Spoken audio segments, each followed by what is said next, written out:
Right now, the day's biggest news stories from a Vegas perspective. This is the Vegas Take with Sharp and Shapiro.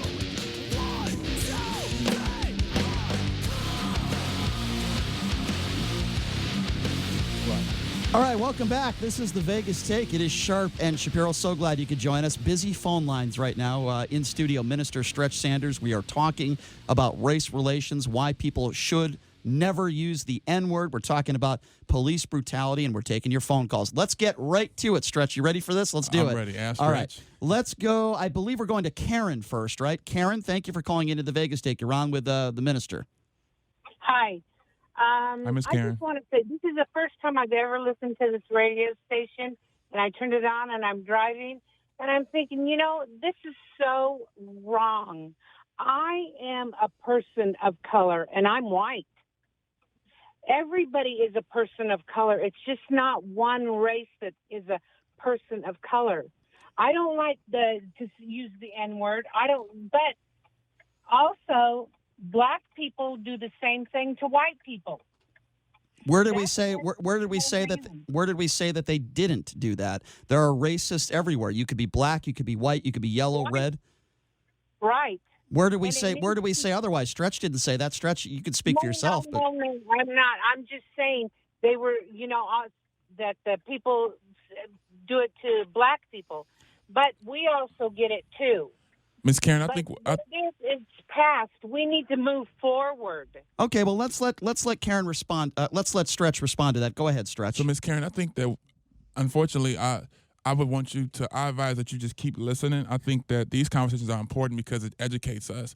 I think unfortunately, a lot of times our white family, when they only hear us educating our perspective and experience, then you oftentimes get offended. Mm-hmm. But it's not nothing to get offended because you're learning and you're having an opportunity to be educated. Just because we don't talk about the other side of the coin, it doesn't mean it doesn't happen. Exist. Exactly. It just means that right now we're focusing. And it just goes back when we said Black Lives Matter. People automatically assume we said other lives doesn't matter. Right. No, but if somebody says, being people of goodwill, if you say my knee hurt, I shouldn't respond with my back hurt. No, let me figure out why your knee hurts, how to heal your knee, and then we can deal with your back. That is a great way of describing that. 257-5396. We have one phone line open. Let's go to Brady. Brady, you're next. You're on with the minister. Go ahead, Brady. Yeah, good morning. Was his name Stretch? Yes. Good morning, Brady. Minister Stretch. Yeah, Minister Stretch. I had to disagree with one of your statements, and I found it completely racist towards the white police officers you were describing. First off, not every white person or a white police officer is inherently racist. I agree. And I think more and more people are trying to categorize it. Just because you're white, you're almost born with racism inherently stuck in your body, and I don't like that.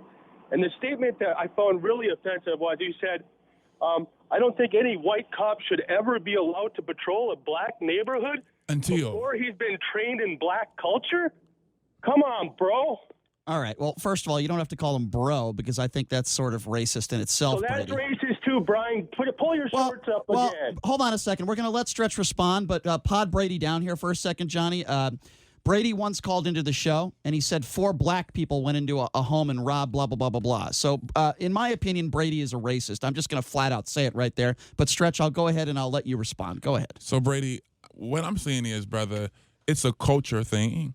Just because you're white doesn't mean you know how to behave in a community of color.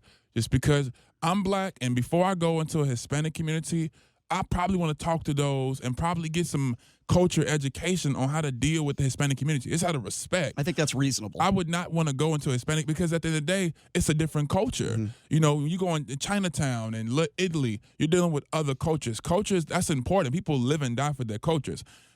Unfortunately, if black people keep being killed at the hands of police, majority of the cops who've done this have been white officers, we have to dig deep and think about what is causing that. Yeah. It may be a lack of education. It may be a lack of where they're racially ignorant, and so something has to give. Obviously, it has to be the education piece. And until black people feel safe, we have to say, you know what?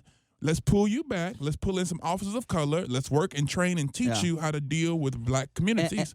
And for the record, I just want to say, if my community is white or black or both, I do not want Brady in my community. I'll just leave it at that. 257-5396. Let's go to Kay. Kay, you're next. You're on with the minister. Go ahead, Kay. Good morning. I was just calling because listening to the discussion of Black people's use of the N-word, I was liking it back to kind of the times where it was a perceived rift between W.E.B. Du Bois and Marcus Garvey. For Black people to explain to other people that when they use the word, they're reclaiming the word and making it part of our colloquial vernacular, I think that should be respected. I think telling people that they shouldn't use the word is another form of, respectability politics and policing the way that we engage. Okay, in our well, let's own Stretch. culture. Okay, I respect your opinion. Let's let Stretch respond to that because Stretch, I think you disagree. So go ahead.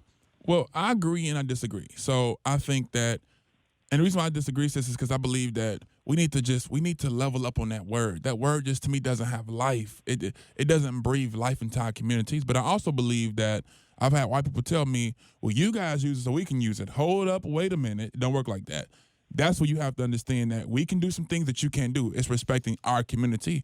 Sometimes white people want to be a part of everything, and they just can't, and they get offended when we tell them no. So, And I think that we should be on code as a community in terms of if you want to use the word, then you should not be, denigrated by your own people for using the word. Perhaps you might believe that it's a dirty word, it's a nasty word, it doesn't breathe life into the community. One thing that we can agree on is that white people should not use the word. agreed. Okay, can I ask you a question? As a white person, can I ask you a question? Are you comfortable with your kids using that word in school or in the home? Yes, I am comfortable. My kids are 18 and 16 respectively. I have a son in college, and I have a daughter in the 11th grade. You think that And will help they're your not- kids succeed in life using that word? My son, I just told you, was in college. He's going to school for business. Okay, but I didn't And ask he's you not that. on an athletic Okay, scholarship. I appreciate He's going that. there I'm off the glad. strength of his grades and his test scores. I'm glad to hear if that. You better let me reply to what your comment was. I do not condone my children using swear, grammar, foul language around adults. When they are among their peers and it is not in an environment where someone can point a finger at them and tell them, oh, you have a dirty mouth, and judge them, they are allowed to use the words that they use among their peers. And I do not police their language that way. All right, Kay, listen. I also educate them on the history of the word, the politics of the word, and as well as their own autonomy, and they should have it on being able to use it whether they want to or not. Kay, and not be judged by both white people and Black people on their use of the word. Kay, make no mistake about it. I would never take the right away from anybody. They have the right to use whatever word they want, and that's fine. I respect the First Amendment. I just completely 100% disagree with you. To say that you are okay as a parent for your kids to use the N-word, I'm sorry. I just completely disagree. Well, I agree with her in that sense because it means a different meaning. When And I I say understand when I that. say Black people, we genuinely believe that it's a term of endearment. We genuinely believe that. So I'm not going to judge our people. I believe in clean glass, dirty glass. At the end of the day, I agree with what she's saying. I have cousins who use the word, family use the word, parents who use the word. We don't view it like that. And what she's saying, which I agree, is that this is a discussion that me and Kay can agree on. If you guys don't agree who are white, it's not really important, considering the fact that this is a word that's in our community. That's what she's saying. So for that reason, I agree with my sister on that in that regard. I think your wife is here, and she wanted to say a few things. Go ahead. I totally give you the right to take the microphone. What do you wanted to say about this issue? Go ahead, speak into the mic. So I've always had an interesting viewpoint on using the N-word solely because I am a biracial Black woman. My mother is white and my dad is Black, and I grew up mainly in my white community. I've always felt that the N-word in itself is truly just a vulgar word. My husband has taught me that the Black community has been conditioned to love the things that we hate and hate the things that we love. And I feel that the N-word has been conditioned in us to, oh, we got to reclaim this word. We have to take it and make it a word of endearment. But we fail to recognize this was a word that was described to our Black queens and kings when they were not even considered human beings. Yeah, we were less than animals, less than dogs. So why would you want to continue the word? You think that this word can give us validation, and it's okay because now we're claiming it to be a word of endearment. I just think that's wrong. Very well said. Especially now in very, very racially mixed America. It's just such a counterproductive word when it comes to society. Very well said. I couldn't agree with you more. 257-5396. Let's go to Carrie. Carrie, you're on with the minister. Go ahead. Carrie, are you there? Did we lose Carrie? 257-5396 is the number to call. I believe we're going to Pat. Pat is next. Pat, you're on with Minister Stretch Sanders. Pat, what do you think about this issue? Did we lose Pat too? Uh-oh. They're dropping like flies. Pat, are you there? 257-5396 is the number to call. We do have a few phone lines open. Let's go to Keitra. Keitra, you're next. You're on with the minister. Hello. Hello, Keitra. Keitra, how you doing? Hello. I have called before. I am your Perumpian friend. So excuse my whiteness, if you will. That's quite all right. and I may be a little off on this, but a couple of things I've heard in the last couple of minutes. Minister Stretch, thank you for being here, and it's a pleasure to hear you. Thank you for having me. However, you did just say something, and it was in regards to the N-word, and you said, and it's a paraphrasing, but you said, well, sometimes white people want to be part of everything in our culture, and they just can't. Mm-hmm. So isn't that innately divisive a little bit? It's not divisive because it's one thing being divided, it's one thing being separated, and it's one thing having your own culture. I would not go in Chinatown and ask them, can I open up a black bookstore? They would tell me no. I would not go in Little Italy and ask, can I open up a black soul food restaurant? They would tell me no, because it's Little Italy. I would not go on Eastern and Little Mexico and ask, can I open up a black business? It's Little Mexico. I like that we have it like that because it gives a chance. If I want Chinese food, I can go into Chinatown. It respects culture. We have to understand that there's levels to it. Now, that's one thing saying you can't eat here. Right. It's one thing saying that. It's one thing saying don't drive in our neighborhood. Then that's different. That's divisive. That's prejudice. If you're a person who are not of color, it can be racist. But I think that we have to understand, for us to be a progressive America, we have to let cultures set their own standards. Mm-hmm. What I mean by that earlier is that white people in this country, and I'm not saying you on the phone or brothers I'm sitting with, but the American culture is white. It's standard. It's the reason why you hear African American, Mexican American, but you never hear European American. You hear I'm an American. So white folks are Americans and we're African Americans. Or WASP. Yeah. So at the end of the day, the European culture sets the standard, but it's not so. It can't be like that. You have to set the standard for your own community, and we respect and love each other in that process. If that's the case, wouldn't you have to educate students on multiple cultures in school? And we do. You have black student unions, you have diverse student unions, you have multicultural centers. Yeah, they absolutely do that. And it works. Yeah. Let's take some more phone calls. 257-5396. Go to Pat. Pat, you're next. You're on with the minister. Good morning, Minister Stretch. I have had many conversations with you, and I think they have chosen a perfect guest for this conversation. We get it right once in a while, Pat. We get it right once in a while. You do. I couldn't agree more. We always talk about culture in our community. I'm African American. And I think we need to take a step back and make sure that we distinguish between those things that are acceptable by some people in our community and those things that are a part of our culture. There are many African Americans that would be offended to think that anyone considers the use of the N-word part of our culture. And there's a difference. And I think we're seeing more of that with the younger generation is saying that about a lot of the things that are acceptable in the community, not acceptable in other communities. It is unrealistic for us to think that we can take a word that many find so offensive, people of all races, and we will use it and tell everyone else they can't. That isn't going to happen. People aren't going to listen to that. So we have to be smart enough to know that we've got to teach the kids. I don't approve of my kids using. I have two sons that are adults, and when they're with their friends, they may use it, and I know that. Let's Stretch in my house. Let's let Stretch respond. And by the way, thank you so much for your call, Pat. We really do appreciate it. Stretch, go ahead, respond to what Pat said. I think that was Pat who has her own radio show, and so we've had conversations on this. Good. And we would have to disagree, because if this is the Pat I'm thinking of, Miss Pat is older. And this word is it's definitely a generational thing. Sure. I had an uncle who was older who used the word, but he thought he was young, but most people who are 60 and up will not understand, because it's different. You know what I'm saying? I get that. Their grandchildren and great-grandchildren are people who probably were slaves. So total different experience. And I get that. And now I'd agree. if I had it my way, I would remove the word out of our community because I believe the word is not just a word; it has a behavior. But like your wife said, you can teach people more of the history of the word and why maybe it shouldn't be used. And what I disagree with Ms. Pattis, all I'm saying is, at the end of the day, we have a right to say this is our word. You can't use it. Black people have a right to tell any community this is our. Are we picking the wrong thing to be so proud about? Absolutely. Agree. But my whole point is other communities can't try to force us to stop using it. It's up for the black community to I think in the school system they can. Away. I think in the school system. It is vulgar. I think in the workplace they can. Absolutely. But yeah, on the sidewalk you can say whatever you want. Let's go to Robert. Robert, you're next on the Vegas Take. Go ahead. Thanks, guys. Sure. I've got to agree to disagree. I mean, I'm not black. I'm not white.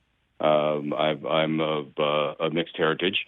I grew up in Las Vegas, which I think is a fairly diverse place. I grew up in an area that was highly Hispanic and black that I grew up in.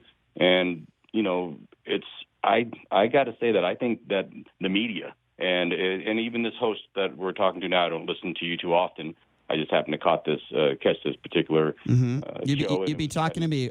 So be specific. Why am I the problem? What have I said in this hour and a half? A previous caller made some comments about being the difference of being white and black, and that the racism is and you pretty much, and I didn't think he did anything that warranted you basically saying that I don't care what right now I'm just labeling him as a racist, and if I was in this he is a racist. You're talking about a guy, and I disagree with you. Okay, well let me ask you a question. Hold on a second. You don't know the history of that caller, so let me give you a little bit of history. I don't, but I know the history of what he was just talking about. That's not why I called him a racist. You have no idea why I called him a racist. Well, again, I'm listening. Well, then. Would you like me to explain it to you? Look at all the people you're talking to. No, I'm not stepping out of my box.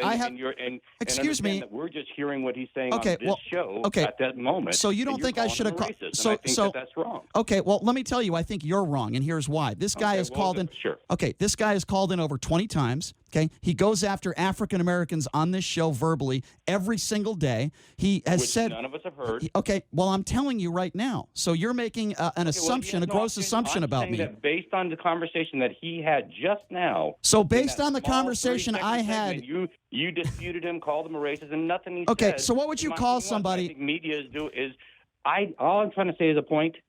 And all I'm trying to say is you should hear a very diverse area, and I don't pod this guy down. He's driving me nuts. I'm losing my listeners because of him.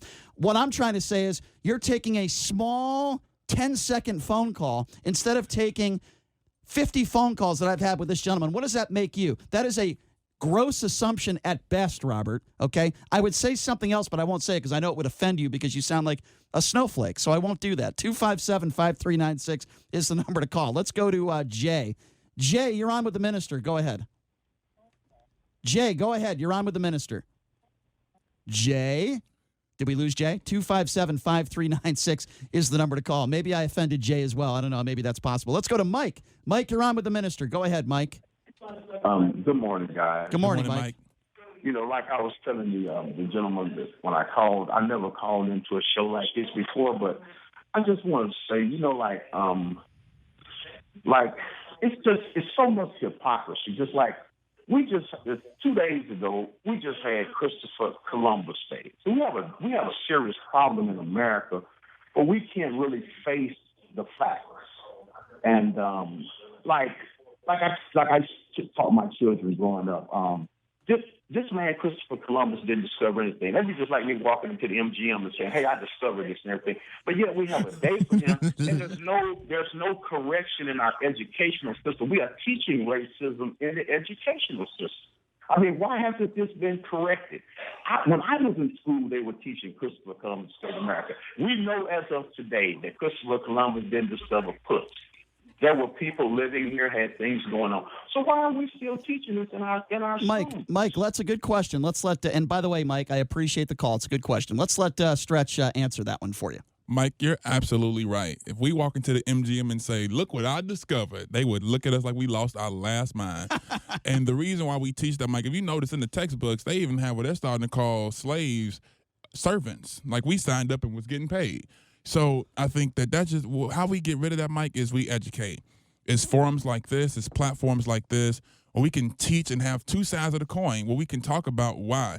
I think we know why. What's understood on these really need to be explained. It's the fact that the American school system is rooted in white supremacy. Everything is rooted in white supremacy. Everything. Mm-hmm. And that doesn't mean that everyone in it is racist, but it just means that it has a foundation that may, in some instances, push out an agenda that may go against certain beliefs. So I think that it's done intentionally. And America also doesn't want to be held accountable. We struggle. We all know the average person struggles with accountability. Nobody wants to be told, you did this to me. Yeah. But unfortunately, we have to get to a point of integrity where we say, man, you know what?